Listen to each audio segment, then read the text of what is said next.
Hello friends, ఈరోజైతే మన దగ్గరలో ఉన్న పిస్తా హౌస్కి అయితే నేను వెళ్తున్నాను.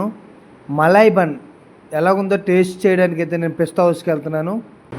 ఆల్రెడీ మీలో ఎవరైనా సరే ఈ మలాయ్ బన్ టేస్ట్ చేసి ఉంటే మన యూట్యూబ్ ఛానల్లో కామెంట్ పెట్టండి. టేస్ట్ ఎలా మీలో ఎవరైనా సరే ఈ వీడియోని ఫస్ట్ టైం చూస్తే లైక్ చేయండి, అలాగే సబ్స్క్రైబ్ చేయండి, మీ ఫ్రెండ్స్ అండ్ ఫ్యామిలీకి షేర్ చేయండి, అలాగే మా ఛానల్ని మమ్మల్ని సపోర్ట్ చేయండి. ఇలాంటి మరెన్నో కొత్త వీడియోస్ కోసం కింద ఉన్న బెల్ సింబల్ నొక్కండి. ఫైనల్గా మనం అయితే పిస్తా హౌస్కి వచ్చేసాం. ఇదే పిస్తా హౌస్. ఇప్పుడు ప్రస్తుతానికి బండి పార్క్ చేసి డైరెక్ట్ కౌంటర్కి అయితే వెళ్ళిపోవాలా.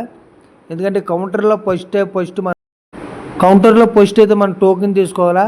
టోకెన్ తీసుకున్నాకే మనం ఈ టోకెన్ తీసుకొని వెళ్ళి అక్కడ చూపిస్తే మనకు మలాయ్ బన్ అయితే ఇస్తాడు. మలాయ్ బన్ అయితే రెడీ చేస్తున్నాడు. అలాగే నేను వేరే టోకెన్ కూడా తీసుకున్నాను, ఛాయ్. అలాగే ఛాయ్తో టేస్ట్ చేస్తే బాగుంటుందని నాకు చాలామంది చెప్పారు. అలాగే దీంతో పాటు ఛాయ్ కూడా తీసుకున్నాను. ఇప్పుడైతే ఫైనల్గా అయితే మల్లెన బాయ్ అయితే మన దగ్గరికి వచ్చేసింది. తిన్నాను. అరే టేస్ట్ అయితే అదిరిపోయింది. అలాగే ఛాయ్తో పాటు కూడా ట్రై చేశాను. అది కూడా మంచిగానే ఉంది, బాగుంది. ఇలా మీరు ఎవరైనా తినుంటే టేస్ట్ ఎలాగుందో